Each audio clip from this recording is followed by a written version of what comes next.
On poursuit ce jour de rugby par Oyonnax Bordeaux-Bègles. Le jour d'après, le match d'après plutôt pour Oyonnax, après l'annonce du départ de Christophe Furios, évidemment. On vous le rappelle, il a annoncé, le manager de l'USO, en direct dans jour de rugby. Il a confirmé son départ pour Castres à la fin de la saison. Depuis, Yann Chabenat, eh bien, il s'est passé 15 jours de trêve internationale. Et on se pose la question, évidemment, est-ce que cette annonce, elle a laissé des traces dans la tête des joueurs d'Oyonnax ?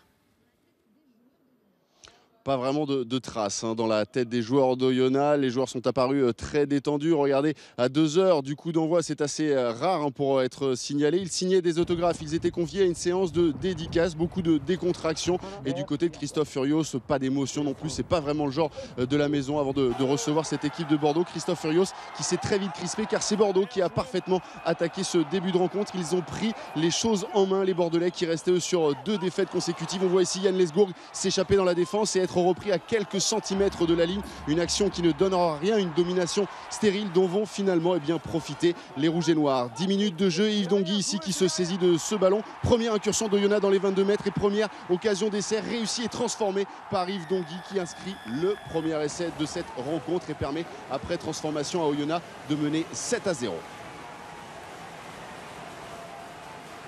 La réaction bordelaise, elle va intervenir très rapidement. Je vous l'ai dit, ils ont bien attaqué ce match. Ils ont envoyé du jeu, comme on dit, les Bordelais, à l'image de Pierre Bernard. Très belle chandelle, superbe réception de Taleboula qui remet instantanément pour Darly Domvo qui échappe à la défense d'Oyonnax et termine sa course derrière l'embut. Superbe exploit dans un premier temps de Taleboula sur cette superbe remise intérieure. Et puis ensuite, Darly Domvo qui fait parler sa puissance, ses crochets pour échapper à la défense. Un premier essai bordelais qui permet, après la transformation de Pierre Bernard, de ramener les 2 équipes à égalité.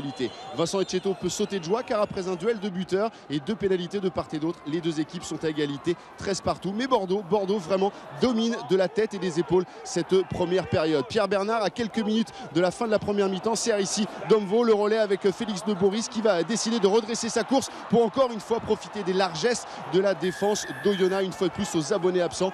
2e essai qui récompense vraiment un très bon travail tout au long de ces 40 premières minutes de cette équipe girondine. Félix Le Bourri sans complexe ici qui accélère pour terminer sa course et permet à son équipe alors de mener 20-13. Christophe Furios, lui, sur son banc, laisse éclater sa colère, une colère qui ne va pas s'atténuer car juste avant le retour au vestiaire, Pierre Bernard claque un drop dans la nuit d'Oyonnax et permet à son équipe de basculer en tête à la mi-temps 23-13. Ce n'est pas vraiment le scénario qu'avait écrit Christophe Furios qui tout de même dans l'intimité du vestiaire a semble-t-il su trouver les mots pour réveiller son équipe. On a vu au retour des vestiaires un visage totalement différent du côté d'Oyonnax et dans le sillage de cette mêlée fermée sur cette récupération sur l'introduction bordelaise, Ourda Pileta va profiter de la faute et de la sanction bordelaise pour ajouter 3 points. Il va réussir même coup sur coup 2 pénalités qui vont ramener son équipe à 4 points. Des pénalités, oui, mais du jeu également du côté d'Oyonnax. On sert ici sur les extérieurs, on alerte les attaquants et Silvertian notamment qui va prolonger ce ballon au pied. Un duel avec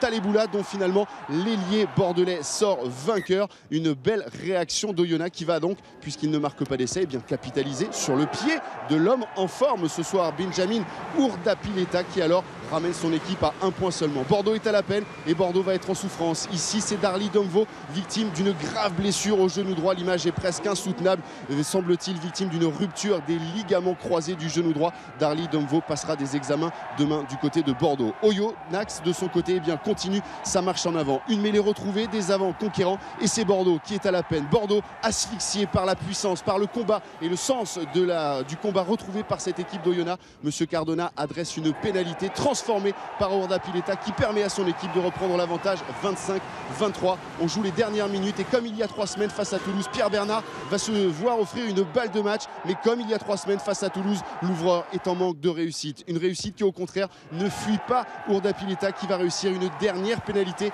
et finalement infliger à Bordeaux un 15-0 en seconde période. 28-23, c'est le score final. Oyonnax enchaîne une 3e victoire de suite et si tout n'a pas été parfait, Christophe Furios peut être satisfait et fait féliciter à sa manière l'homme du match, Benjamin Ourda Pileta, auteur ce soir des 23 points de son équipe.